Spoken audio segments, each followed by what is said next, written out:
Something like that. What's up, fight fans? This is the Combat Connection, and we are live on the Cageside Press social media platforms. I'm Brett Cagle, joined as always by Eddie Law. And Eddie, we got two new world champions after last weekend's UFC pay-per-view card. Joshua Van gets it done against Alexandre Pantoja, and then Petr Yan stuns the world, getting it done in a rematch against Merab Dvalishvili. And he breaks the machine, and as Merab was going for his fourth title defense this calendar year. Eddie, let's get right into this main event. I really thought that this was Merab biting off too much too soon. Yes, he wanted those four title defenses, but there's no way that this version of Merab we saw last Saturday night, at least to me, looked like what we've seen in previous fights leading into this one. And it did not look like the same competitor that was in there the first time versus Petr Yan. Eddie, what do you think were some of the big adjustments that Yan made in camp? Because he really defended the takedowns much better this time around. I think he's just healthy. I honestly think that's what it was. He was just healthy for this one. And of course, he definitely worked the wrestling and all that. But let's look, I give him all the credit in the world. He absolutely won that. Unlike Joshua Van, we'll talk about that in a minute. But he definitely won the title. Like, he earned it. He beat the champ. You got to beat the champ, and all that shit. Great. But look, man, when I was 9 years old, okay, I was huge into cheesecake, okay? And so for Christmas, my mom would make cheesecake. And she would make like 4 of them because everyone would come over, the whole family has it. I stole one, took it to my room, ate the whole thing. I got sick as fuck, threw up the whole night, ruined my entire Christmas. Merab had too much goddamn pie, too many defenses in one fucking calendar year. He just overdid it with his body, overdid it with his mind, putting himself through just hell to get to those fights. I get trying to make history. It did not pay off this time around. But Petr Yan, the dog, he's a dog. He's so much of a dog, dude. Afterwards, the UFC tried to give him a plastic belt. He goes, "Fuck you guys, I'm keeping this shit." Hey, man, you can't deny Petr Yan earned that title that night. Absolutely. And Eddie, I agree with you. I think that Merab bit off more than he could chew here this time around this calendar year. A guy like Petr Yan, you're going to have a full camp for and put all of your time and effort into. And Eddie, to me, if we break this fight down round by round, I thought that Merab won the first 2 rounds, right? So he got out to an early lead on my scorecard, but Petr Yan, the ability to come back and battle back through those rounds, 2 of the judges giving Yan 4 of the rounds. Now, one of the judges scored the fight exactly like I did, giving the last 3 rounds to Petr Yan there, Eddie. But I thought his ability to defend the takedown really set up the striking because Merab didn't have an answer for him on the feet. The volume of Petr Yan, do you remember the body kick that he landed in the third? I thought that was really the turning point of this fight was the body kick from Petr Yan. It echoed through the crowd at the end of him that round. Eddie, how did you have this one scored? And did you see the body kick moment there as kind of the swinging point in the fight like I did? Full disclosure, I watched the fights on Sunday night when I got home. I was actually in Denver for a family thing. And so shout out Jay Anderson, our editor. He's the fucking man. All right, held the fort down on his own. So I appreciate him a lot. But so I had it scored. So okay, the first round, Merab edged that one out. But it looked to me like Yan was like, let's see what this guy has, right? He's fought him before. He's been in there with him. So he felt that round out. And there, I think that's when he realized like, oh, I can beat this motherfucker. Let's go. And he got, because he looked more confident rounds 2, 3, 4, and 5, right? And the body kick moment, absolutely, I saw that. Now, I couldn't tell if it hurt Merab too much, but it definitely changed the fight the rest of the way. Yeah, I thought so too. And Eddie, for me in this one, it looked like Petr Yan had the better gas tank through 25 minutes in this fight, which was really the alarming thing to me and made me think that Merab bit off too much here and, was into too many title fights because his cardio is really what elevates him in all of these championship fights. He's known for being so hard to deal with over 25 minutes. But I thought that Petr Yan had the better gas tank last weekend. No, he did. He did. It's absolutely, it was cool to see because, I mean, it's not like we've seen Yan get tired, too many times. But to out cardio the cardio machine is impressive. Like if you look back, I forgot what UFC it was, when Cain Velasquez defending a title against Fabricio Verdum in Mexico City. Sure, Cain was way too confident in his gas tank, same thing as Merab. And instead of just showing up and doing whatever he can do, Fabricio showed up 10 weeks or more early to acclimate. His gas tank was better than Cain's, right? Different situations environment wise, but similar concept. Petr Yan knew he had to up his gas tank, and damn, the little Russian motherfucker did it. He certainly did. Regaining the belt, Petr Yan, one of the best in this division's history. Now, he said that he wants to have Merab sit and wait for his chance at a rematch. At the press conference, he said, I had to fight 3 times to get back to the belt. Do you see him doing that with Merab, or do you think this was such a good fight that the UFC tries to rebook these guys as soon as possible? They got to try and rebook it. I know, I understand the whole mindset is okay. Look, we're backed up here. We got contenders waiting. Sure. But only because Petr Yan just kind of cleared the deck, right? He kind of hit reset on the whole division. But again, and I know the UFC screwed other champions that way, but Merab was defending for the 4th time that in 2025. He is as company man as it gets. Like, he's more company man than Justin Gaethje, right? So in my mind, if you're the UFC, you have to reward that. Like, all right, look, Yan, I know you want him to fight 3 times, do the same thing you did, but it's a different situation. Yan, you held the belt for 5 minutes, literally total. And that was that. You fucked it up yourself by you landing an illegal shot. That's your fault. 100% your fault, 100%. You didn't know the rules or whatever happened, but you landed that knee to the head. Regardless of Aljo's side of that thing, it was still you. Merab defended that belt repeatedly, and he did it 3 times successfully in 2025. He has earned, in my mind, has earned an immediate rematch, and I hope that's what happens. Now, will that happen? Who knows? But if the UFC comes to Yan, hey, it's going to be a trilogy time, and he says no, hey, Merab has full permission to let to start sending ducks, send ducks Yan's way. All you want to do it, because you can't do that as a champion. As a champion, you fight whoever's next, and if Merab is next, Merab's next. Yeah, if push comes to shove, I think Petr Yan will take that fight. He doesn't back down from any challenge. But Eddie, let's go over the official statistics here, because I think it really is fight. Significant strikes, 134 to 139 in favor of Petr Yan. 29 takedowns attempted for Merab Dvalishvili, only 2 successful for 5 minutes and 12 seconds of control time. Eddie, he did have that big slam, right, where he picked him up over the shoulder like he did Henry Cejudo. And he's kind of known for this, picking guys up and walking them across the cage. He didn't really do much damage with that. And when Merab could get the fight to the ground, it wasn't like he was threatening submissions. It's not like he was threatening big ground and pound that was putting Petr Yan in any danger. And Petr Yan really, stood back up on the 2 takedown attempts that he did land, Eddie. So is there a concern for you with Merab that, he's going to have to continually shoot 30 takedowns a fight, and he can't really do much with it once the fight gets to the ground? Do you think his finishing ability on the ground caps him moving forward? Now, I do like what you said before we get into that about the rematch, because I think if you're calling a guy the greatest champion of all time in a weight class, he deserves that immediate rematch if that's how we're going to think of him before he goes into that contest. And it was a close fight that won fight of the night, and was something that entertained the fans too. Yeah, look, whenever we see champions try to come and get their titles back, just like Yan did, you have to change your game a little bit. You can't come with the same stuff you were working before. So Merab is going to have to improve the stand-up game to be able to hang with Yan long enough for those takedowns to actually work. You can get Petr Yan down.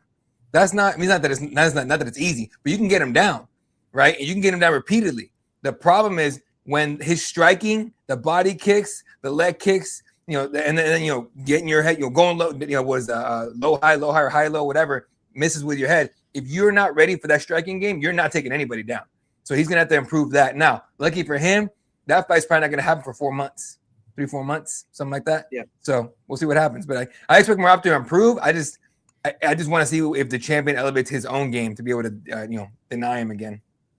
Yeah, and knowing these two guys, I could see them potentially rematching in the first quarter of next year. We'll get into it later in the show, but Donald Trump, our own president, said that there's going to be 8 or 9 title fights on this White House card. So both of these guys are from overseas, one Russian, one Georgian, probably won't be featured on that White House card. So this could quite possibly be a rematch for a pay-per-view in the quarter 1 of next year. But Eddie, there was another champion that was crowned. The young Joshua Van becomes the second youngest champion in UFC history at the age of 24, defeating Alexandre Pantoja by TKO. But Eddie, this was not a one-sided fight that you would see if you just read the scorecard here. Joshua Van, he got in there, and Alexandre Pantoja went for a head kick. He tried to take him to the ground. Pantoja posted with his outside arm, trying to keep balance, and his arm snapped, Eddie. It reminded me a lot of Mark Coleman versus Shogun Rua in Pride back in the day. And, for Joshua Van, he kind of celebrated after the win, like, he did something. And, I just really feel bad for Pantoja because he put this legacy together to be the second greatest flyweight of all time. He's got all these defenses in a row. He's beaten the former champions, Brandon Moreno, Brandon Royval. All these guys have come up, Kaya Sakura, and he's handled all of them. And then he goes in here and has a fluke injury end his title reign, Eddie. It was really bittersweet for the Alexandre Pantoja era. Yeah, it's first of all, Pantoja lost to gravity and just overuse of his arm, whatever you want to call it. There's a lot of people coming out saying, "Well, Van lifted the leg and caused the injury." Okay, he didn't knock him out. He didn't. It wasn't a strike. It was an accident. It was just an unfortunate thing that happened. For Van to go around, celebrating like that, I excuse it only because he's young, right? Like a grown man. Your frontal cortex does not develop, or whatever it is called, does not develop till you're like 25, 26. So he's 24. So he's still a dummy in the nice way, relax. But, he got super excited. It is what it is. He just became a world champion. I'd be excited as shit too. The problem is everyone else that was seeing it had an issue with it. That's the only issue. No, sorry. Let me think back. The problem is in the post fight when John Morgan asked him, what do you think about people that say you didn't really deserve it, you didn't earn it because of what happened? And Joshua Van goes, man, fuck him. They're going to basically saying that people are going to talk shit whether you do good or you do bad. Joshua, that ain't at all what happened, brother. All right? Like, that's not what happened. Pantoja broke his arm, and that's how you won the fight. That's the only reason you won the fight.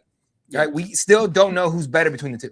Eddie, does this remind you of Chris Weidman, Anderson Silva, the second fight at all? When he broke his shin and Weidman puts his hands up in the air, exclaims in the press conference afterward, I checked the kick. I had to do that for him to break the leg. We hate seeing titles change hands like this, and it's happened a couple times, and especially the Weidman-Silva matchup is probably the most well-known one due to injury. But Chris Weidman kind of celebrated in that too. Do you think, does injury take away from the title when it changes hands? When you have a Randy Couture, Vitor Belfort situation and the title changes hands, or Chris Weidman, Anderson Silva, or this situation, I mean, for Joshua Van, he's going to go into probably a fight with Tatsuro Taira overseas somewhere. Does this take away champion until Pantoja comes back?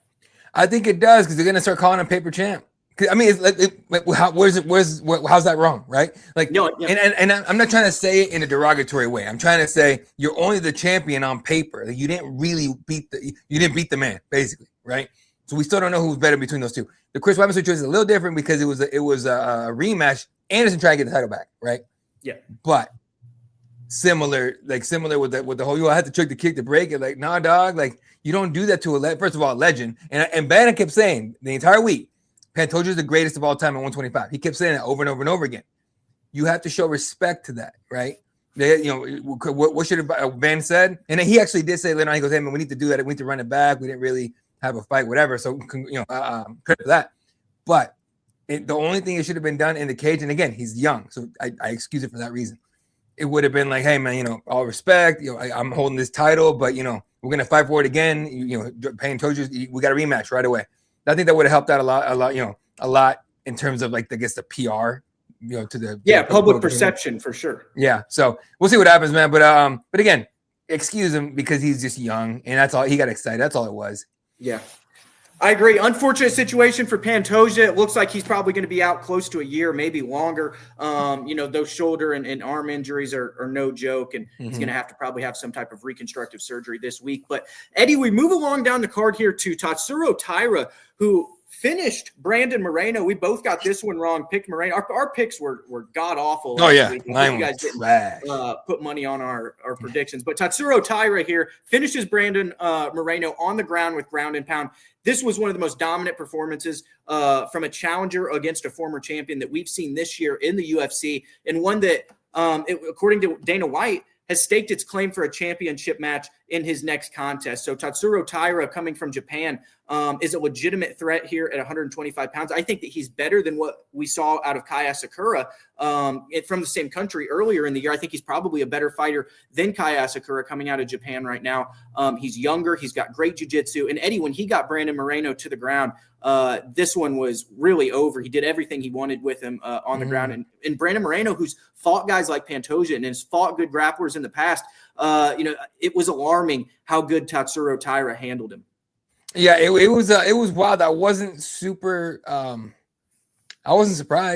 I love Brandon Moreno. He's one of my favorite guys to watch, right? And I support him big time. But a lot of people, and Brandon himself actually, protested the stoppage, right? Which I understand. A lot of people were saying it was early.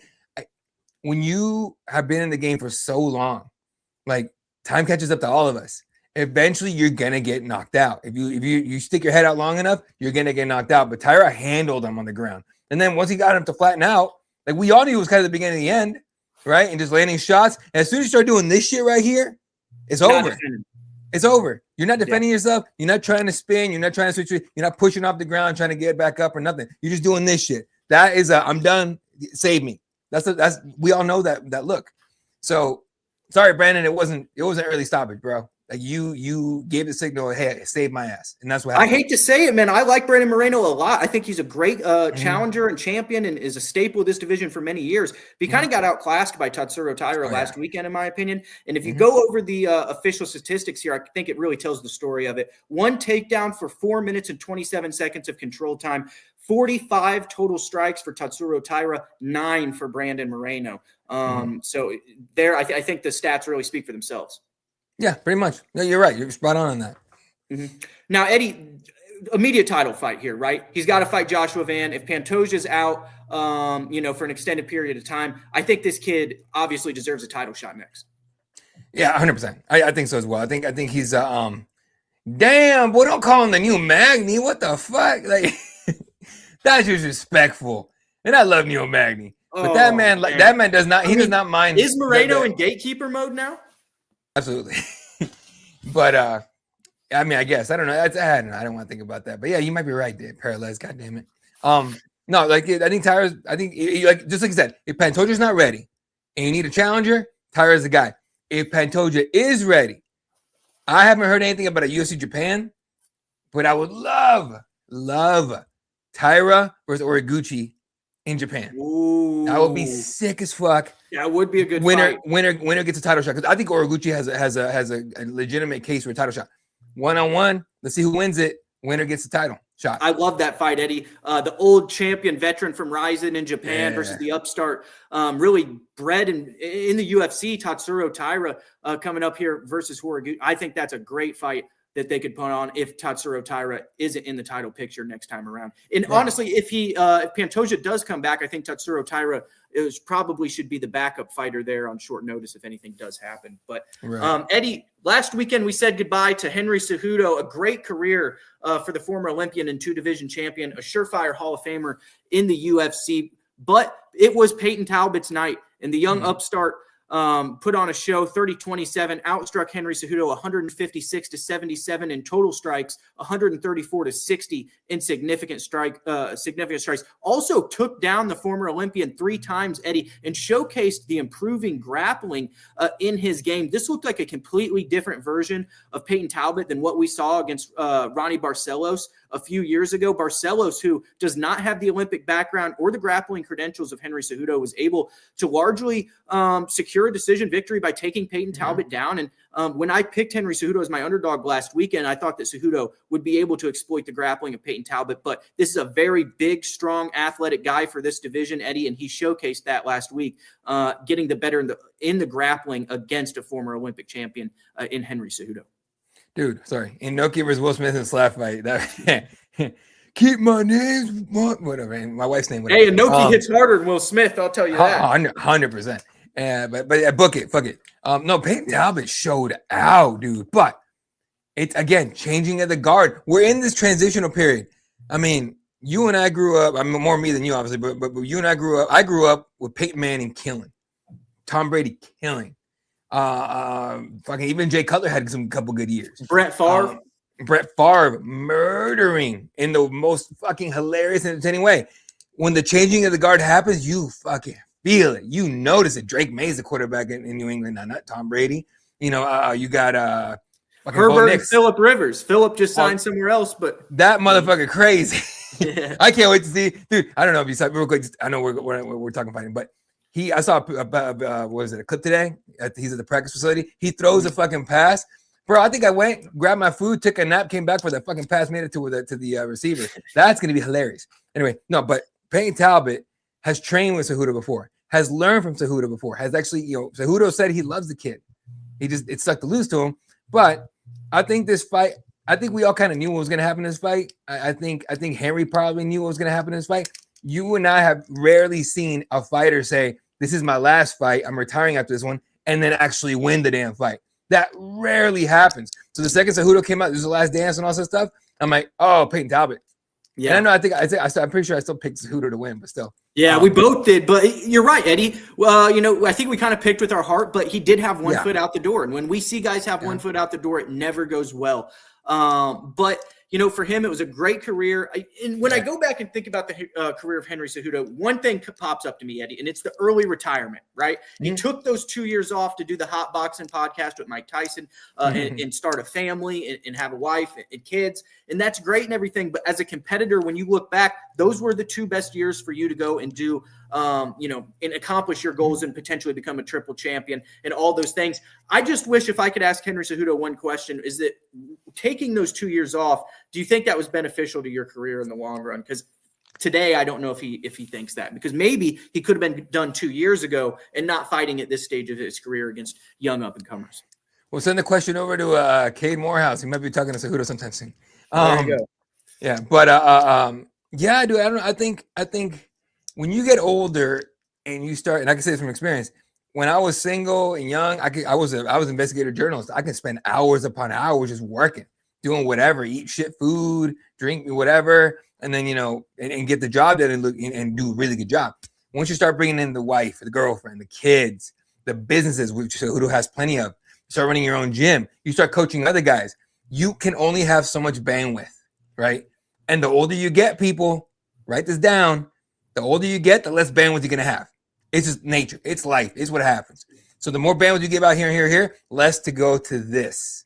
And I think it's, and Henry knew that, right? Henry knows that, and he knew that. And but again, I basically same way you feel about it. I think to me he's a legend. He's and we kind of know how he works behind the scenes. He's a great guy, a really good person, and all that. Shout out Dylan Rush and what I want to see from him, besides coaching, I would love for him to get into something promoter, but in the UFC. In addition to the staff at the UFC, because his mind for promoting is so good. It could be cringy, it could be not cringy, but he can do it. So I'd love to see that, but definitely take some time away. Yeah, I wouldn't mind seeing him in a commentary position with somebody either. I did attend an XFC fight a few years ago, and he was a guest commentator in that one for Emmanuel Sanchez versus Kenny Cross. So he's had some experience doing that in the past. I think he'd honestly be pretty good, and he'd give a very interesting insight to the wrestling and the technical grappling, like he does on his YouTube channel with his fight breakdowns and stuff. But I really want to see him. Banger at 205 pounds that ended in a draw before this one between Jan Blachowicz and Bogdan Guskov. Each of these guys scored a knockdown. The official striking statistics were 100-98. This was as close of a fight as you can get. In my opinion, Eddie, Jan won the first round and the third round, but Bogdan Guskov was able to get a 10-9 there in that second round with the knockdown and then 3 minutes of control time. And honestly, pretty devastating ground and pound. Jan showed toughness, taking those shots and surviving in that second round, and then came back to knock Bogdan Guskov down himself in that third round, Eddie. This was a fantastic fight between two guys in the top 15 at 205 pounds. Yeah, no, it was a hell of a fight. Did it win fight of the night? I don't know, because we had that 90-second banger between Ebo and Iwo in the first fight or second fight of the night, and that was awesome. I know Iwo took I know Iwo, who's Micro Man? Oh, fucking it's a wrestler, it's a Mexican wrestler. Anyway, but similar height. But yeah, I knew who that was. They threw me off. For this fight alone, like it sucked for Yan because he's an older guy. He's what, 42, something like that. He's older. Yeah, 42. I mean, you every time you get in there, you leave years of your life in there, dude. So he just took a lot of damage. He took a lot of damage just like Guskov did, right? It's more of a win for Guskov than it is for Yan, right? Because we know Yan can do that. Yan can crack. Yan can go to war. Guskov just showed that he can go to war with a high-level former champion. That's only going to benefit him. Mm-hmm. So we'll see what happens with Yan here. But I think he's done, Paralyzed. I think if I'm him, I call it personally. Just another setback. Yeah, I think Jan's maybe got one more fight left in him. He's calling out. He's actually calling out Jamal Hill on Twitter. That'd be an interesting fight. But I think for Bogdan Guskov, hang on, is that connected to the JJ shit? Yes, it is. It's amazing. All right, yeah, go ahead. Sorry. I think that's the fight. But anyway, outside of that, Bogdan Guskov, I like exactly what you said, Eddie. And to add on to what you were saying, the experience. He got in there against a former world champion who still is game and competitive. He lasted 15 minutes. He knocked that guy down.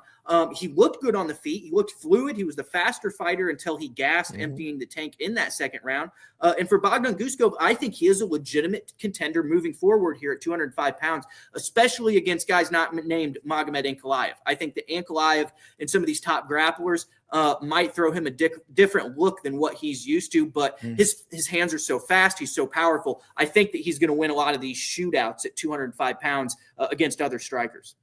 Yeah, I agree with that. I really do agree with that. I think a lot of it has to do with his growth. Like he's learning from this fight for sure. Yeah, but he's just gonna get better, man. Guskov is so much fun to watch too, and he's like he's a weird Russian that actually smiles. I've never seen that before. He's the first one. We got Uzdemir. He could fight Olberg. He could fight all these guys that would be great matchups for him. Give him Volkan. I want to see Volkan in there. That'd be Volkan a great fight. Volkan just won. You're talking about a guy that can bring a banger too. Shit. I think Bogdan Guskov would beat Johnny Walker. I think that'd be an interesting matchup. I can see that. Johnny Walker's kind of hit or miss sometimes, most of the time. Yeah. So for Bogdan Guskov, I thought this was much needed experience moving forward, and he still stays unbeaten in 5 fights in the UFC. So credit to him. But for Jan Blachowicz, Eddie, you want to see him quit. Would you entertain a fight with Jamal Hill? Jamal obviously is on a tough stretch of his own in the octagon when it comes to results. And one of those guys need to get back in the win column if they want to keep moving forward. It'd be a good win for Jamal. Yeah. I honestly don't think Jan would beat him personally.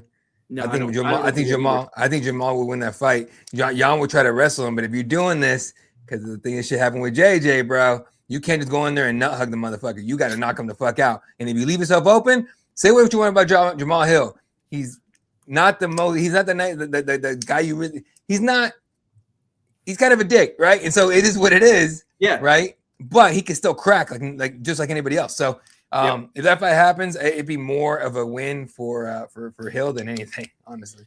Yeah, speaking of knocking somebody the F out, Manuel Torres dispatched of Grant Dawson in just 9 strikes in the first round. Eddie, this was a nasty left hook that separated Grant Dawson from consciousness. Manuel Torres gets another win notched on his belt against a top 15 guy in Dawson who was heavily favored, minus 225 coming in here for Grant Dawson. And Manuel Torres makes this one look easy. Eddie, he is a finisher. He's got finishes on the ground. He's got, obviously, these lethal hands and kicks in the stand-up as well. What do you think the ceiling is for Torres moving forward? One time I translated an interview for our boy Danny Vreeland, part of Cageside Press, with Manuel Torres. The nicest guy ever that can kill you. It's the wildest shit ever. But he has announced himself. And I agree, Jamal Hill by knockout. But he has announced himself to the division. Like, everybody has been sleeping on Torres, right? They keep throwing him all these fights. Like, Grant Dawson was the best fighter he's ever gotten. Okay, and Grant Dawson kept saying in interviews, including with who do you talk to? Mike Owens, part of our team. With Mike Owens telling him, "Hey, everyone knows what I'm going to do. Everyone knows what he wants to do. Let's just see who gets it done." Manuel Torres got it done.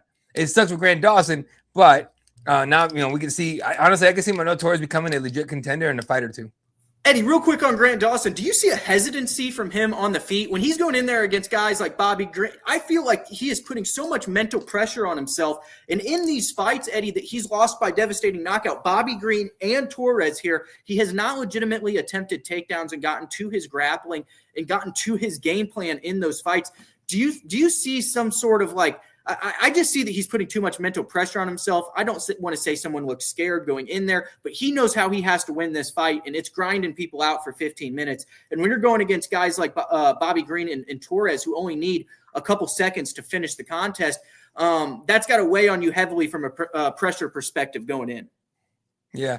No, I think sorry, someone fucking texted me right when you were talking to me about with Grant Dawson. Just the pressure on Dawson. I think he's got so much pressure on himself. He's got to grind these guys out for 15 minutes at a time. And when he goes against these guys like Bobby Green and Torres, it's going to be hard when you got that pressure on yourself to grind this guy out for 15 minutes. And you're not necessarily going to be the one that's able to finish the fight. Grant's too much of a damn thinker in there. You can't think. You train the fight so you don't have to sit there and think about it, because that's what he looks like every time he loses a fight by knockout, especially. But when he's getting pieced up by somebody, you can see it in his eyes, like, oh, should I? That kind of shit. And it bugs me because he's really good. Yeah. Grant Dawson he's super hesitant. He should be a top 10 and should be like making his way up for a possible shot at some point. But it's not happening because he thinks too damn much. Manuel Torres, he threw that left hook. That wasn't thinking. That was instinct. That was like, all right, usually when that happens, boom, he practices combos, whatever. That he wasn't thinking. And so Grant Dawson has a thinking problem. He's too damn smart. I think, right? I agree. I think that because he's thinking so much, it leaves hesitancy, but we're not seeing him enter the clinch. We're not seeing him trying to get to his game plan in a lot of these contests that he is losing. But who knows? I don't think this is the end. End of Grant Dawson's title runs. I think that he's somebody who can, put together some wins and get back in the win column, especially with his style and the camp that he trains at, one of the best in the world over there at American Top Team. So moving on down the card here, Eddie, we did have a wild one between Terrence McKinney and Chris Duncan. McKinney almost got him out of there, but Chris Duncan was able to win by anaconda choke, submitting Terrence McKinney in the first round. It seems like it's all or nothing for McKinney, who tries to get you out of there quickly, but if he can't, seems to gas quickly, and the other fighter more often than not takes over. Chris Duncan, to me, though, is one of the toughest competitors that we've seen. When he was on the Dana White Contender Series facing Charlie Campbell and was knocked down and then came back and slept him with a right hand, I thought, man, this guy's got power in his hands for a grappler. This is somebody that we have to watch moving forward, Eddie. And now at 15-2 in this lightweight division, I think that Chris Duncan deserves a step up in competition next time out. 100%. 100%. He has earned his right to call somebody out.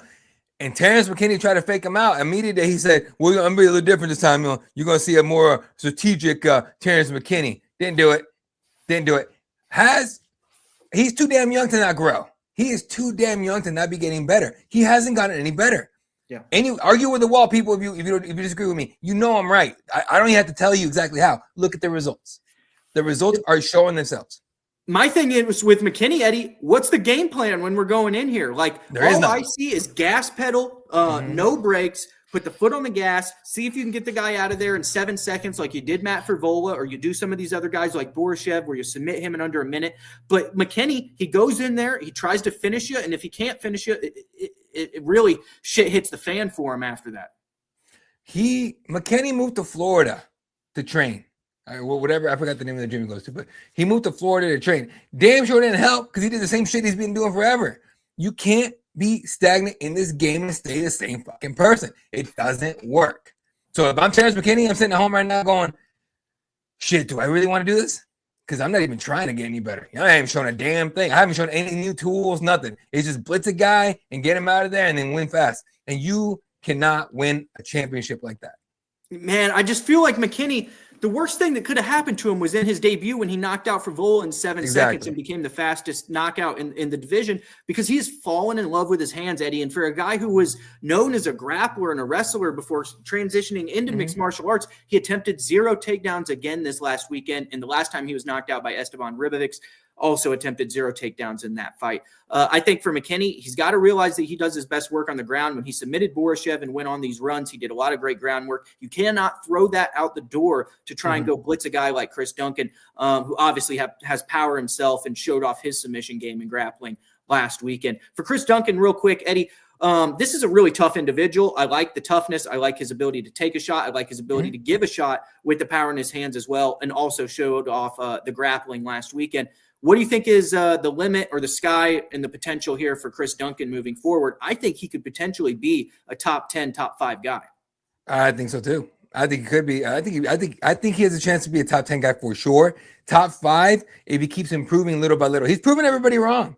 Everyone that fights him thinks they're gonna get him out of there. They haven't been able to do it. He just finds ways to win. So he's got a lot of momentum going. I want to see him grab the momentum by the fucking balls and go for it. You trained with Kimbo's team in backyards? It was called Fusion XL. Fusion XL. I just looked it up. But you're right. He was at a new gym that was kind of undernourished. It clearly didn't help, bro. Go home, dog, because you didn't change the damn thing. You lost the same way you've been losing every time. You wasted your money, dog. Quickly, Eddie, I know we got a lot to talk about tonight, but Maycee Barber did get it done versus Karine Silva, 30-27, 29-28 on scorecards. I thought this one was closer than one judge gave it credit for, and I thought it was closer than the odd makers had it going in, but Barber did get the victory. Were you impressed at all with the performance from Maycee Barber? She did great. Because all I heard before I watched the fights was, did you see her at weigh-ins? Did you see her at weigh-ins? And I'm like, no. Someone sent me the clip, and I'm like, I know what y'all talking about. Good job. Good for you. But she fought her ass off. She fought really, really well. That was fun to watch. Hey, see, look at him. Now you bunch of fucking thirsty motherfuckers. Anyway, I agree with you. Anyway, either way, no, she looked good for her, man. She came in with a lot of promise, a lot of hype and everything. She stumbled a couple times. Had a scary ass health issue against Erin Blanchfield, which honestly, not a bad. I mean, look, I'm glad she's okay. The only reason I can say this is I'm glad she's okay. I don't want to see her fight Erin Blanchfield. Erin's gonna fuck her up. But she did in this fight for sure. I mean, I think she deserved it. And it was cool to see her actually be emotional about like the win. Like she knew like how far she had to go just to make it to this fight. A lot of people were thinking that she wasn't gonna make it again, and she did. So good for her. I thought so as well. One of the best wins in the career of Maycee Barber. But moving along down the card here, Eddie, this was a stacked pay-per-view for us. Ziam was able to get his second knockout over a member of Team Serra Longo, Matt Favola, the first time in France, this time Nazim Sadiakov. Eddie, this guy is the real deal. We talked about Chris Duncan maybe being a top 10, top 5 guy moving forward. I think that Faraz Ziam is one of the best European prospects that we have, regardless of weight division. The only reason that more people aren't talking about Ziam is because he only fights in France for the most part. Like you only see him on the French cards because he's a French dude, right? Yep. Welcome to the Ziam show, motherfuckers. He's been doing this shit. He's been knocking motherfuckers out. He's dynamic on the feet. Fun to watch. Sniping. He's a sniper, and he's got good head on his shoulders and everything.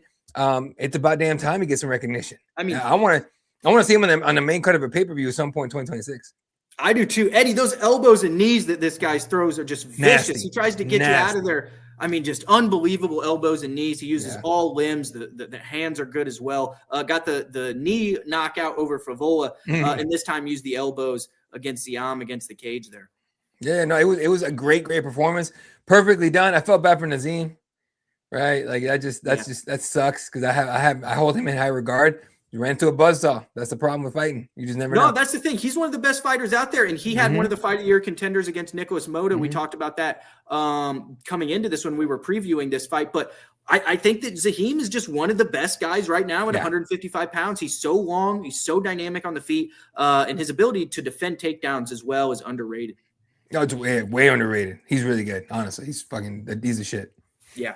Now we move on to a fight here, Eddie, with a former title challenger who has seen better days, honestly. Marvin Vettori is somebody who I think could hang up the gloves here in relative short order. He loses to a guy in Bruno Ferreira I really don't think he would have lost to in his prime, but since he's had to come back from personal tragedy, he has not looked good against Roman Dolidze, and he did not look good against Bruno Ferreira in this one. Eddie, I did not think there was any sting behind the punches of Marvin Vettori. He did land more output than what we have seen in recent fights. 90 total strikes landed for Vettori in this one, 77 for Bruno Ferreira, but the more damaging blows were done by Bruno Ferreira.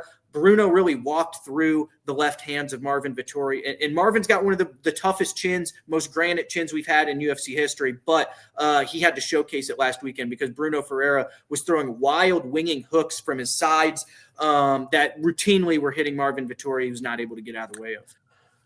Marvin Vettori has regressed harder than the Arizona Cardinals.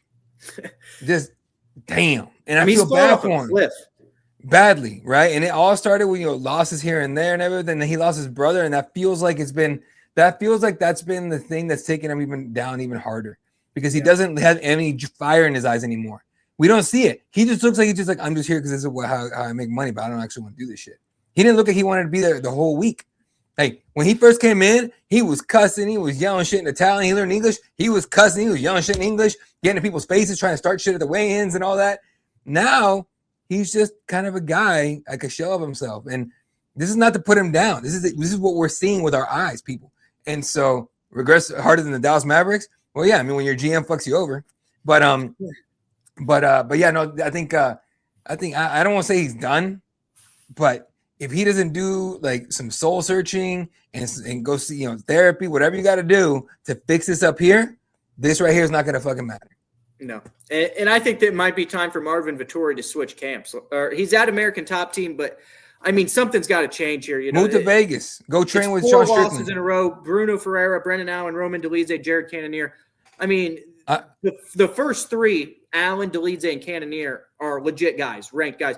Mm-hmm. Bruno Ferreira, who knows, maybe he will be at some point. But when you look at the body of Bruno Ferreira and the technicality, is he a strong, powerful, explosive guy? Yes, he is. I just don't think he's one of the top 15 in the world when you honestly look at it. And Vettori at one point was a world title challenger. So the fall off is just really dramatic for me at this point. But yeah, no, honestly, like train with Edmund, head movement, but no, he needs to go to Vegas. He needs to go to Coach Nixick at Extreme Couture, specifically to train with Sean Strickland. That's what I want. If Sean Strickland and his big ass mouth, he's a decent dude apparently, but he'll make Marvin either find the chip on his shoulder or that's quit. Right there. If you don't find that fire inside you, sparring with Sean Strickland as he fucks you up with that dumbass, I love the Philly shell, but that stupid ass shit he does with the Philly shell and all that, if that doesn't light you up to fight, quit, retire, it's over. Yeah, I agree, Eddie, 100%. Moving on down this card, though, we had another fight that we should talk about. Jalen Turner came back from a short hiatus in retirement to defeat the legend Edson Barboza in the first round. Man, Jalen Turner looked reinvigorated. This is the Jalen Turner that we have wanted to see here for the last couple of years. And since the Renato Moicano fight, I know that one took a lot out of him mentally because he thought he should have won that fight. It was a big one for him. But this is exactly what we need to see from Jalen Turner in his return. No, that's exactly what I wanted to see from Jalen, right? Come back, show that you still have it. So he never lost his skill set up here. But what people don't understand is if this is not working, this doesn't fucking matter ever. It will never matter if your head's not right. Jalen Turner's head clearly wasn't right the last couple, 2-3 fights. Comes back, shows he can finish somebody. Yes, sure. Super old Edson Barboza that's on his way out. I get it, but it's still a big win for him to come back and prove to himself he can still do it. It was a great thing to see Jalen Turner again because I know when he retired, you and I were like, why the fuck is he retiring? Yeah, there's no reason to retire. Like no reason whatsoever. You're young. Just get back on the horse. Let's go. So it is what it is. Real quick, did Congo retire? No, he has not. Not officially. Last time he fought was Bellator 2022. Peritano. There you go. Yeah, but he did take part in a pillow fight this year. Google or YouTube that shit. Anyway, but yeah, there you go. But yeah, Barbosa's been done for a minute. That guy just loves getting the checks, dude. That's one guy who I'm worried about CTE about. He stays in shape too, because if you don't think about the shots he's taken in his career and you just look at his body, you're like, damn, this guy's in a great shape for an upper 30-year-old. But yeah, you're right. I think the tread on the tires there. And remember, he was fighting 155. He went down. That was a wild part. So yeah. Eddie, we got to talk about this next one. We had a banger of a fight that really kicked off this card between Iwo and Ebo here. Ebo Aslan was the favorite coming in and had, 2 knockdowns each here. Ebo puts it on Iwo to start, puts him up against the fence, almost knocks him down. He's fighting for his life, throws a counter hook shot, sits down Ibo Aslan. Ibo gets backed up, looks like he takes back control of the fight, gets overzealous again, over aggressive, and this time gets put out cold with the same counter shot he got hit with the first time. This was madness from the opening bell, Eddie, and one of the best fights I've seen that has only lasted 1 minute and 30 seconds. That was dope. And Evo got a fucking bonus out of that too. Yeah. That was a fun fight to watch. I have nothing to analyze on that one. If every fight was like that, we'd all love the shit out of this whole sport. They'd be like, yo, this is crazy. It was nuts, dude. But good for Evo though. Yeah, and there were also some big wins and finishes by Mansour Abdul Malik, who got a submission, and Myron Santos, who I think is going to be a legitimate prospect moving forward at featherweight. But, Eddie, we've got a lot to talk about. And coming out of this UFC 323 pay-per-view, Dana White had some highlights from his post-fight press conference, talking a little bit about Arman being passed up, the expectations for Paramount Plus, and his 5-year extension moving forward. Eddie, let's first talk about the 5-year extension. That's probably the biggest news that he kind of just dropped haphazardly, like, oh, no big deal. I'm just, signed for another 5 years. But this guy really is the lifeblood of this sport. He grew this promotion to be what it is today on ESPN, going to be going to Paramount Plus. And one thing, Eddie, about Paramount Plus is we didn't really get the marketing tools behind the UFC with ESPN to where they're putting out the promos and the cool videos to get people ready for the pay-per-views and hyped up. We're going to get that with Paramount Plus, I believe, because they put a couple hype packages together, for the relationship coming together between them and the UFC that I liked and got people pretty excited for this relationship. Now, Dana White thinks that there's only growth for this sport going over to Paramount Plus and being on CBS. Do you see this as a good deal for the UFC in terms of getting eyeballs on the sport? Dana did mention that it went from being about $1,200 to be a UFC fan this year. Next year, it's only going to cost people $120. Look, it's a great move, right? The whole Paramount thing, but it just feels, how do I put this? Like I forgot who someone did a whole article. I like a investigation of sorts, right, into how TKO and the UFC are kind of dominating with the broadcasting. Because Paramount Plus, I mean, look, we just saw Netflix is trying to buy Warner Brothers for like $70-something billion. Yeah, Paramount Plus just threw down this, just whipped it out, boom, put it on the table like that. Like, how you like this size, bitch? $100-some billion. I know.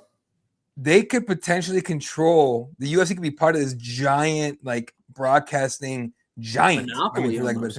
A monopoly almost, right? That's the problem with the Netflix trying to buy Warner Bros. It'd be a monopoly. It's the same thing with Paramount Plus, but now that we don't have antitrust laws, and for the most part they just kind of get ignored, it probably won't matter.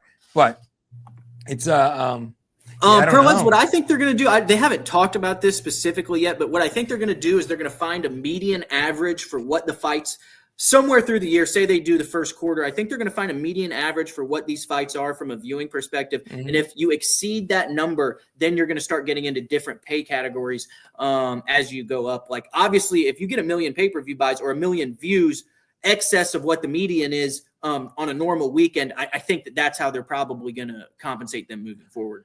Yeah, 100%. No, I agree with you on that one. With Paramount Plus, I think the biggest advantage of this is that you don't have to go anywhere else for the thing. I love that. Okay, because right now you want to watch NFL, right? If you want to watch the Bears, you can't watch it on Sunday Ticket because it gets blacked out. You got to watch it on right. And if I want you to watch the Cardinals, which at this point is the fucking depressing thing to do, I can't do it online. Okay, yeah.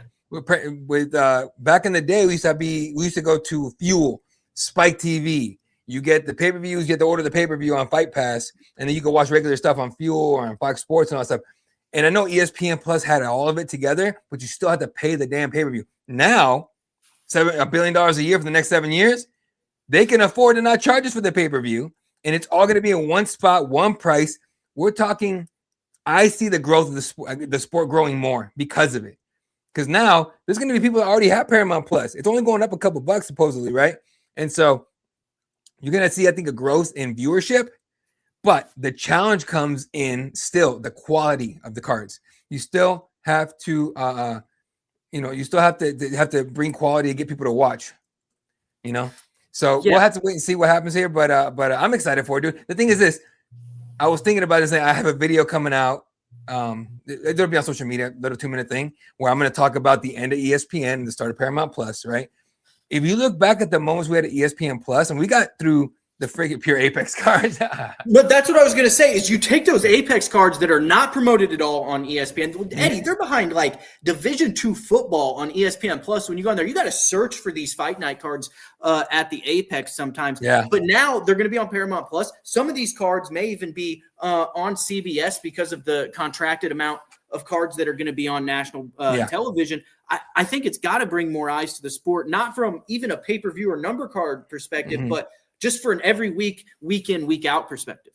Yeah, no, 100%. No, it's gonna be a better. Just like you said, we're gonna get the lead up, the videos and all that. We're gonna get. I mean, I'm assuming that they're gonna have embedded and everything on there. I wonder if they're gonna keep it on YouTube or not. But now it's like you get everything in one spot, and it's gonna be fully promoted. Yeah. So it's gonna be nice to see that. Okay, I know PFL is gonna be pissed about it, but either way. And it's looking like Contender Series, Slap, all the other stuff that comes under Ultimate Fighter, all these things that come under the UFC banner, the Contender Series, the Ultimate Fighter, the Slap Fighting, all this stuff. It looks like Paramount Plus is going to pick up a large majority of that as well, which Dana and the UFC seem pretty grateful for. But Eddie, let's talk about Arman real quick, because there was kind of a cold shoulder from Dana about Arman. He says, Arman knows what's going on, and we all know what's going on. Arman turned down that fight and made Dustin Poirier fight Islam Makhachev last year on short notice and didn't take that. And then they give him a title shot originally, and he pulls out the week of the fight. Unacceptable. We've said it since it happened. You cannot pull out the week of the fight and give the promotion that little leeway to go into a world title fight. And we obviously got Renato Moicano versus Islam Makhachev, which nobody was really pleased about. So for Arman Tsarukyan, he's ruined the UFC's plans twice, and they're kind of making him pay for it and making him go through the gauntlet more than one time. I don't disagree with what Dana's doing. And when you got guys like Justin Gaethje and Paddy Pimblett who sell, Arman doesn't sell. He might be the most talented. He might be the toughest challenge for Ilia Topuria, but you got to play a little ball with the UFC if you want to get there. Oh, you're mute, Eddie. Eddie, mute. My bad, bro. No, you're saying. He played himself. He fully played himself, okay? I know the joke is he rolled with Nina and hurt his back. That's what it fucking looked like. And that's probably what happened, honestly. I don't know for sure. But, he played himself on that and then turning down fights and all that. You can't – I get – however, Arman's a rich guy already. All right? There's no hunger because of that anywhere there. His hunger's got to be something different. I mean, he's just that good that he just thinks he needs to do it. But I'm done with Arman too. I don't care. Like, I'm sick of like you. That's the thing. Even right here, the whole fan base, everybody's done with Arman. And for him to walk around and act like his shit don't stink, I mean, that doesn't help anything either. Yeah, cool. Hey, you know what, Arman? It's all good, bro. You know what we don't need? Your ass in the fucking, in the contenders list. You can go to your mountain and eat your breakfast on some fucking mountain with snow on it. Go do all this other bullshit and all that. Go do that because you clearly don't want to fight because you would have if you really wanted to. Yeah, I think that's bottom line about as well as you can say it, man. Like, honestly, if I was the UFC, I'd look into trading him. If you could trade him for a Dakota Ditcheva, like I think that would be, a worthwhile situation because he's just too much headache at this point. Tries to fight guys in lobbies, pulls out every other time. But the promoter's biggest weapon against fighters, especially when the promoter's a little petty like Dana, is shelving them. Because I agree with this comment 100%. He is Dylan Dennis with talent. He really is. Kind of, right. You're fucking Dylan Dennis. He does the same shit he does, except, I mean, he punched a fan on the way to one of his walkouts. You remember that one, Eddie? Yeah. I mean, did he get in trouble for that? Just all this little shit that builds up where you're like, Arman's a good guy, but then you sit there and you look at it, he's like, well, he's done like 6 things that are kind of prickish. Like, maybe this dude's just a dick. And maybe he is, But we've got a fight night card this weekend, fight fans, that we've got to give predictions and analysis for. But before we do, though, let's talk a little bit about what what Donald Trump said about the White House card that Dana White is going to be putting on later this year. Eddie, it looks like we're going to have 8 or 9 title fights, according to President Donnie T. That would be the most in the history of the company. I don't even know if he knows how many divisions we have, but if there's 8 title fights on something, this is gonna be the greatest card of all time. I don't trust Diaper Donnie to know what day of the fucking week it is. So I don't know what the hell he's talking about, fucking dumbass. But 8 or 9 titles, I get it. You want to embellish everything. Do you, old man? I don't give a fuck. Shit yourself. You got a diaper on. But it's hilarious. It was hilarious. I think Rogan clowned him about it. I think Dana White was like, the fuck are you talking about? Like, I mean, I didn't see anything about it, but you can imagine. That being said, it's not going to be 8 or 9 titles. it'll be like, I would say 2 at best. If it's 3, it's impressive, right? If it's 4, it ain't happening, bro. No. Don't hold your breath. It ain't 4. It's 3. It's gonna be 3 max. If you do 4, you are fucking up your numbered events. I mean, what, are you gonna make 8 more fucking BMF titles? You're gonna make a bunch of BMF titles so you can make up for that shit? You know, everybody gets an interim title. Everyone gets an interim title, and Dana doesn't want that. Dana hates that. Yeah. What, are you gonna make more divisions? He hates that too. So no, it's hilarious. But go take a nap, Donnie. All right, fucking dumbass.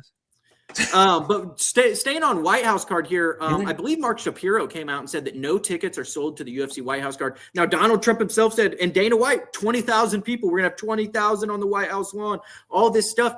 And now Mark Shapiro is saying there's no tickets. Are these going to be 20,000 people that are just like picked by the UFC and the president and are like, I don't know. Who is this going to be a who's who of people? Or they're going to be, there's obviously going to be no general admission. Eddie, what do you think about this? And what are you expecting from a viewing perspective and seat and attendance wise? Celebrities and military. That's what I'm expecting. Fully. Military would be interesting. Now, if they did military would at least be deserved. The troop situation, I think that'd be dope. Yeah, that would be dope. That would be dope. No, I would love to see something like that. But you know what? It's not going to be that because this asshole just came out saying like, it's for my birthday. It's on my birthday. Bitch, it's supposed to be for fucking 4th of July. Mind you, this is going to be in D.C. How? And it's going to be outside, right? Yeah, exactly. How hot and humid is it in fucking D.C. in June? Yeah. And Dana hates outside venues, too. Everyone hates outside venues. There's not one person on this planet that loves outside venues except for Octagon, and they're just geniuses at being able to pick out the right time to go different places. But yeah, no, it's going to be hilarious. I'm not shitting on the card. I am recognizing it for what it is, a gimmick. This is fully a political gimmick for the diapered guy. Okay, that's all it is. And again, not shitting on the card itself. I'm saying this is a fucking joke. Yeah. But I like jokes. I want to watch the joke, 100%. Okay, so I'm excited for it as well, just like everybody else. But I'm not going to pretend like I'm able to get a ticket, right? Yeah. And by the way, sorry, real quick. I was just told I had to check it, but I'm pretty sure there has not been a DC card or a Washington card in a long time, and the UFC's coming back for a White House card. All these fans are probably like, hell yeah, let's fucking go and all that. And then Mark Shapiro was like, fuck you guys. Hey, that's literally what he just did. Washington, D.C. card, you know what that means?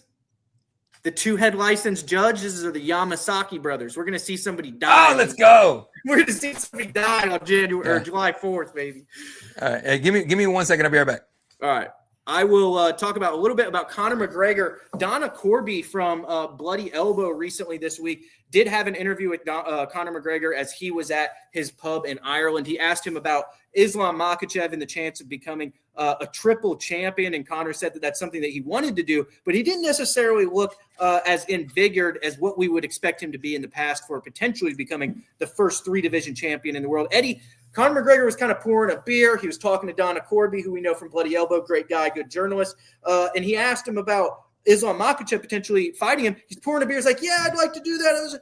It's like there was no real vigor or competitiveness. Is there any competitiveness left in Conor McGregor? Because to me, this seems like a fight he would be screaming for from the mountaintops 3 years ago. We talked about this on a podcast previously, and it's kind of heating up as we get close to this White House card. Is him and Islam Makhachev, is that the fight to make? Fuck no. I never want to see that. What, you really want to see Islam fuck this kid up? I do. I want to see it. Islam's got to send Conor out to the pasture. I want to see it in the street. I mean, here's the thing for me. If he comes back, I don't think he beats anybody. I think Michael Chandler beats him. I think anybody on the roster beats him. So the only thing you can do, you've got to milk the cow one last time. You got to see if you can get 2 million eyeballs with him and throw him in there with Islam. But I don't know if you can do it with how good 170 is right now. And with Shavkat and Ian Gary and Prates and all these guys who deserve title shots, it's kind of hard to just put them on the back burner for a guy who can only make 170 and is like 5'8". So exactly. But here's the problem with Conor McGregor. Not problem. The thing that I've noticed, he was fucking up. You know what he did? The same PR. And again, this is not shit on anyone's religion. If you're Christian, hey, good for you. Fucking high five and shit. But he pulled the PR move that everyone that fucks up repeatedly does. I've amended my ways. I'm Christian now. I'm born again, and it's all about Jesus and God. And stuff. Because somehow that's the key word to get people to give a shit about you. Weird, but okay. Do your thing, Conor. I'm not hating on your religion. Do your thing. I don't buy it for a fucking second. Not for a single solitary second that you changed a damn thing. I also don't care about that. That is not my problem. Your personal life is a shitbag. Be a shitbag. I don't care. In the cage, you have not shown up to fight in years. The one fight you had, your pinky toe hurt. Okay. And I still believe at that point, he probably would have beat Michael Chandler. The way Michael Chandler was fighting, I think he would have beat Michael Chandler. Right? You don't? Bro. Sorry, my 5-year-old's over here just like moving like it's his office. Anyway, but he's I don't give a shit about Conor McGregor. I want to see him fight. I don't care about anything outside of that, right? So him going like, yeah, I'll fight Islam. No, you won't. You'll barely fight 55ers, bro. I mean, straight up, we're 7 years. Like, give him one big fight left. Prove that you can still do it. Prove you're actually still that guy. And then we could talk about you maybe going for after Islam. Great. But you got to show me something. If you're just going to yap, you're Colby Covington light. That's it. That's it. Or you're Dylan Danis light. I'd throw out the opportunity of maybe a BMF title after Holloway and Oliveira. Maybe goes in there with some of those guys who came up from his crop of generation of fighter. They all came up from 145 pounds during the same time. He's actually fought Max before. So I think that could be interesting. Him and Charles would draw a lot as well if Charles comes out of that victorious. But Eddie, we got a fight night card we got to talk about this week. Royval takes on Manuel Kape in a fight between ranked guys at 125 pounds here. Brandon Royval from America just went out there and was unsuccessful in a decision loss to Joshua Van, who is now the new champion at 125 pounds. But he will be facing the always athletic, always dangerous striking sensation, Manuel Kape, coming over from Ryzen. Obviously had a lot of highly touted potential. Everybody thought this guy was going to be champion by now, but it just hasn't worked out that way. He struggled against guys on the ground, but he doesn't have to worry about that in this one, Eddie. This is going to be two strikers, and I got to tell you, I like Manuel Kape in this one. Even though Brandon Royval is going to need to get back in the win column here, he's going to have a length advantage, and he's going to have a height, reach, all the advantages that you see on paper, Brandon Royval is going to have. But I think Manuel Kape is too quick, too athletic, and too creative for Royval, and I think he's going to win a lot of these striking exchanges on the feet. I think he could. Brandon Royval is the bridesmaid that's never the bride, and Manuel Kape is the chick that gets that's gotten engaged 18 times but never actually got married. Brandon Royval shows up to the fights, unfortunately loses. Manuel Kape doesn't show up to fights. He says he will, doesn't do it. Right? So is this the third, what do they call it? Third time to charm? Is it third time to charm? This is the third time to get booked. So he's got to come in and actually fight. Ultimately, this is like a non-starter. It really doesn't matter because when Manuel Kape wins, he's not going to get a title shot. No. Okay? As much as he wants to. Yeah, neither is Royval. The winner of this is just going to be the winner of this. It's not going to matter. They might go up in the rankings a little bit. Royval just lost again to the new champion. Mm-hmm. Manuel Kape, you can't trust him to show up, right? And so it kind of is what it is on that. In terms of the fight itself, I agree with you 100%. If Manuel Kape shows up healthy, he's quicker, he's stronger. What Royval needs to do is make this dirty. You cannot let Manuel Kape be a technician on Saturday night. If you let him be a technician on Saturday night, you're going to get fucked up. If you can make it ugly, dirty, right? Keep him at range, hit him from range and everything, you got it. Decision victory, no problem. But that's really hard to do against Manuel Kape, who's athletic as shit. Yeah, I think so too, Eddie. I think you broke it down really well stylistically there. I'm going to go with Manuel Kape by decision, but if Brandon Royval is successful, I believe, like you said, he's going to have to fight from the outside. He's going to have to use the length, the elbows. He's going to have to make Manuel Kape pay for coming inside that length. Exactly. But Royval does have good elbows and knees on the inside, so this could be a very entertaining and fun fight for the fans. But I'm going to take Manuel Kape in this one by decision. Me too. Manuel Kape. I love Brandon Royval. Raw Dog is the man, but Manuel Kape, it's just, again, physically, just too many tools. And I don't see how Brandon Royval, unless he has some kind of magical game plan, I don't see how Brandon Royval is going to be able to keep him keep him out from getting in close. Yeah, I agree, Eddie. And now moving on to the featherweight division here, Giga Chikadze returns against a guy who we are very, very high on in Kevin Vallejos, who has, in my opinion, all the potential in the world coming from Argentina here. I'm going to take Kevin Vallejos in this one. And Eddie, I'm so high on this guy, I'm going to take him by knockout over Giga Chikadze. I think he makes a statement here and sends Giga Chikadze packing from the UFC with a dominant knockout win here. Kevin Vallejos stakes his claim for contendership this weekend, in my opinion. Giga Chikadze training out there with the Bloodline guys, right? Chris McCarty, fucking Le'Veon Douglas, who's making his debut soon. Winner of the Contender Series. Richie Miranda, LFA lightweight champion. All these guys trained by Cub Swanson, trains with Rafa Garcia at the same place. So he's got a new-ish place to go. So I want to see if those tools that those guys teach or those guys use will kind of go into him. So I'm curious about that. That being said, with Kevin being so young and so explosive, it's going to be a tough fight for him. And not to mention, Kevin Vallejos is overall, he's younger, he's stronger, all that stuff, right? The experience goes to Giga, obviously, but Kevin Vallejos has a humility I haven't seen in a long time. He came out today and said, look, man, I meted it today. He goes, man, I'm a nobody compared to him. I'm a nobody. I have everything to gain, but I'm a nobody.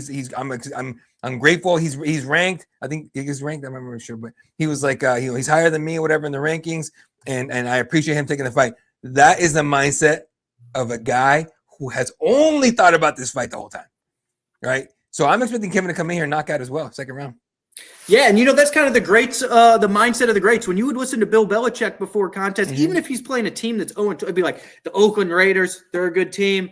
They've got Geno Smith at quarterback. He's a veteran. And it's like, well, Geno Smith's thrown 8 interceptions the last 3 weeks. What are you talking about, Bill? It's like you talk up your opposing team so that when you beat them, it makes your win look even better. And I think that's kind of what Kevin Vallejos is doing. He needs to make a statement this weekend. I think he has an opportunity to do so against a fighter who's 37. Kevin, 24 years old, 13 years of age difference there. He's going to be the quicker fighter, the stronger fighter.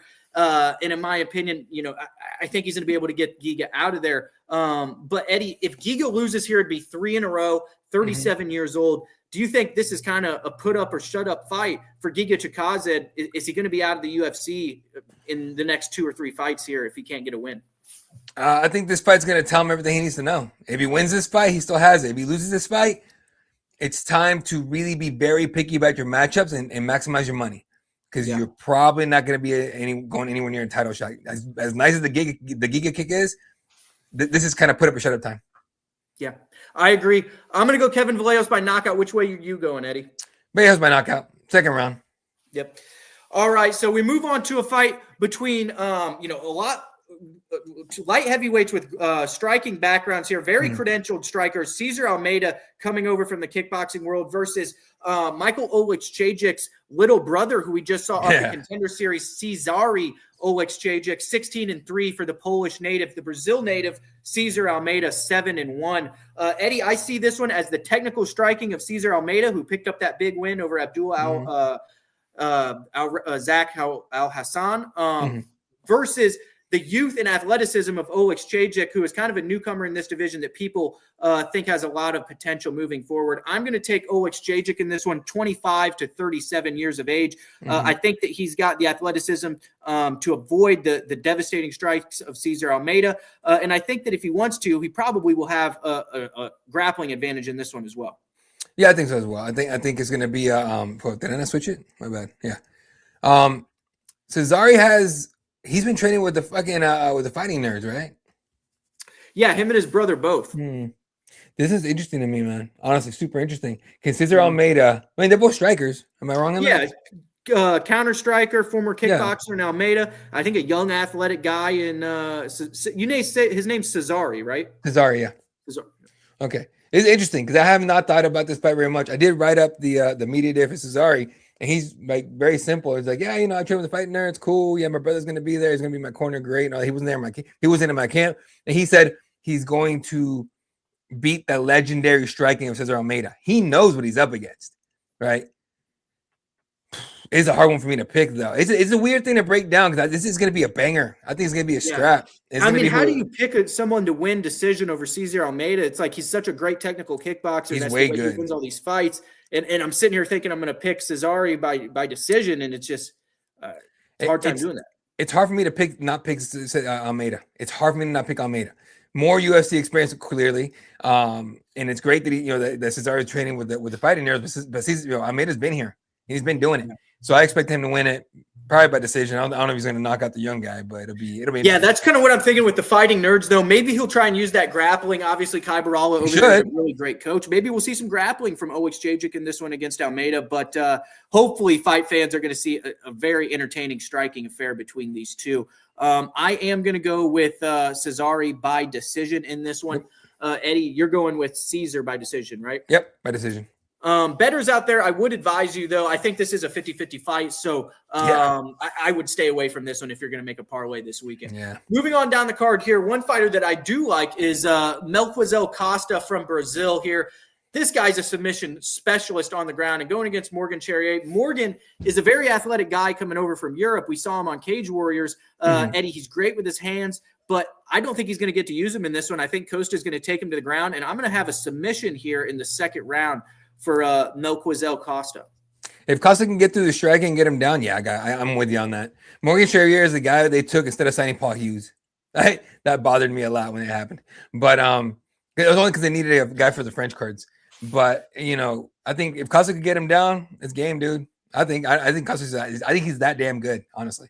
Yeah, he really is. And he's gotten his calluses in the UFC, right? He started as a young kid, 21, 22, 23, and had to go and take a couple losses there as a young adult that, really have shaped him into this run now and made him a grizzled veteran moving forward who knows what to expect here still at a young age as he tries to make a title push here at 145 pounds. I think this is a really good fight between two guys who have a lot of potential in this weight class. Yeah, I think Morgan, if Morgan has any kind of ground game or at least ability to stay off the ground, it should be pretty. It should be probably him by knockout. But I think Costa gets it by submission. Yeah, I do too. Eddie, we're going to move on to a heavyweight fight that doesn't have the biggest names in the world. But a heavyweight fight nobody asked for. What were you saying?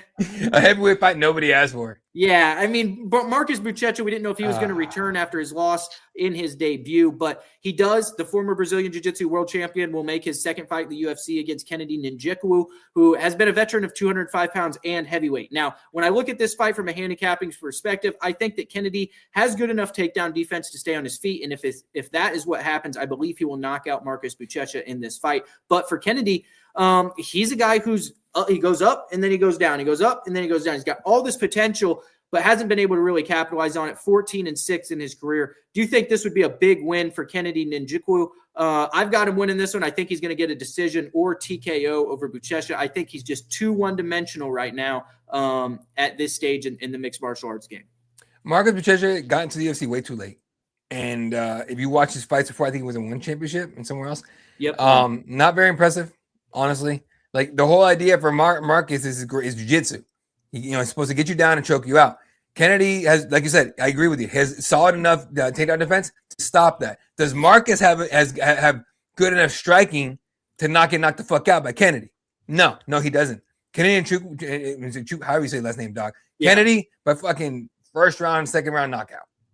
Yeah, it's kind of what I got too, man. I just think he's too one-dimensional. I like how you broke that one down too, Eddie. Another fight that we have to talk about here is a welterweight contest, which I'm surprised is not higher up on this card. We have Bobby Green and Lance Gibson. A little bit further down the card, though, Eddie, we have Neil Magny versus Yaroslav Amosov. The former Bellator champion Yaroslav Amosov will be making his debut in the UFC. I was there when he had his only professional loss to Jason Jackson the last night of the promotion of Bellator in Chicago on Showtime. But for Neil Magny, he's a veteran of this division. He's got big wins over guys like Mike Malott.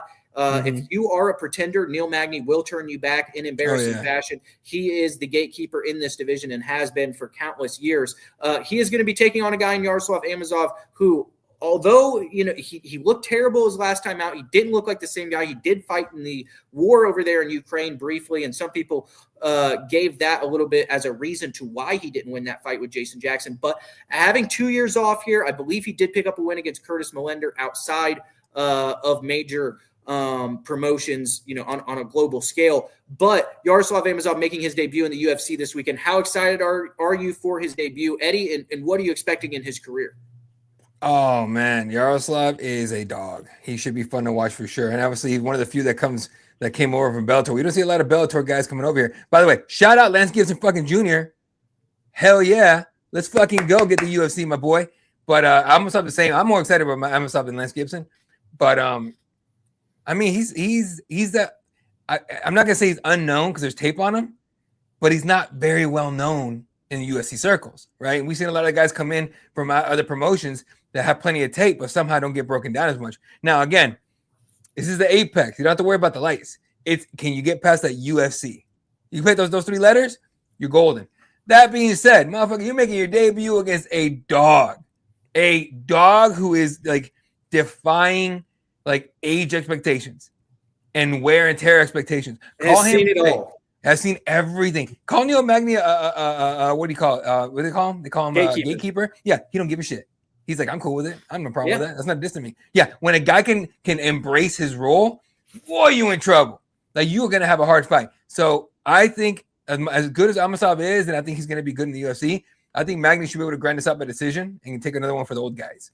I was going to say, Eddie, when you think about this one, Jason Jackson, the only man to defeat Yaroslav Amosov, really has a similar style to Neil Magny, right? 6'3", long, lanky at welterweight. Both of them are good strikers, not great strikers. Both of them are good grapplers, not necessarily great grapplers, well-rounded everywhere. I think that Neil Magny has a style like Jason Jackson that may give problems to Yaroslav Amosov. I think this is great matchmaking in his debut. If Amosov can get past Neil Magny, I think that shows that the matchup with Jason Jackson was a one-off and he can put that performance behind him, and we can have great hope for his career moving forward in the UFC. But if he cannot get past Neil Magny, I think this may be the end of the road for Yaroslav Amosov, who potential may have been cut short due to him having to serve in the war over there. Eddie, is there another fight on this card that you'd like to talk about and handicap so bettors can get some information? Oh, boy. Oh, yeah, my guy Steven Asplin. What the fuck am I talking about? Just because I like Steven Asplin. Making his debut. Making his debut against Sean Sharaf. Right. Steven Asplin's, first of all, and Danny Vreeland will agree with me, the most fun interview you could do. That dude is the shit. He will fucking shoot the shit with you before you even record. And it's a lot of fun. In fact, some of the shit that I wish I would have been leaving my interview with him months ago, I wish I could have left it in there. Dude's hilarious. But also, just in the heart, just such a fucking good guy. Everyone should be wanting to root for Steven Asplin, right? He's such a fucking good dude. Sean Sharaf's a dog himself, right? But the height, the reach, the power of Steven, the ability to take a shot, the ability to put people on the cage, is going to be a fun fight for sure. And I got Steven Asplin by knockout in this one. But quick hands. Eddie, can you tell me a little bit about the guy who is fighting Joe Anderson Brito on short notice? It looks like they have a 2-2 fighter on the ESPN app. That's at least how they have his record. Oh, Isaac Thompson? Going against Joe Anderson Brito at 2-2. So, yeah. So, Isaac Thompson, he's an Aussie, right? How is he in the UFC at 2-2? No, he's 9-2. Oh, is he? Okay. So they have it wrong on the ESPN app. They have him at 2-2. Okay. Way wrong. Yeah, it's way wrong. He's 9-2. No, okay. You don't get to UFC at 2-2. I was like, what is going on? This is Brito's a real dude. Like, they have his record. Yeah, 9-2 right here. Okay. Yeah. Okay. So he's 9-2. Look, he's an Aussie. These Aussies are fucking nuts, and they're good. Wild shit. Not to mention, if he's an Aussie, he's 23, trains out of Sacramento Team Alpha Male.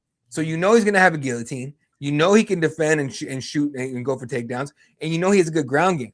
Does he have the hands to hang with Joe Anderson Brito is going to be the question. But I think I want to see some ground exchange between these two to see what Isaac Thompson can do. But it's exciting. Everyone's excited about this fight, honestly. Like, it's more exciting now than it was when it was who was supposed to fight him? Joe Anderson? Oh, one sec. I can't even. I'll find out for you. Hold on. I have him right here. He's supposed to fight Melsik Bogdasarian. Yeah, okay. There you go. You know what I mean? Not to mention, keep in mind, Isaac Thompson has a victory over Le'Veon Douglas, the former LFA featherweight champion, now making his UFC debut pretty soon here. Just by the way, Le'Veon, congratulations on the baby girl. Just had a baby girl yesterday. Good for him and his wife or his lady. Fucking awesome. But yeah, no, he's Isaac Thompson's credential. Now I just gotta see him do it in the octagon. There you go, fight fans. We have an exciting fight night card headlined by Brandon Royval and Manuel Kape coming at you this Saturday. We will be back here on the Cageside Press social media platforms, 7 p.m. next Wednesday as usual. I'm Brett Cagle. That's Eddie Law. We will bring you guys any instant news and breaking news and instant analysis coming from this UFC fight night card this weekend. See you guys next time, and thanks for joining in. Fire Jonathan again. He's ass. Go Suns.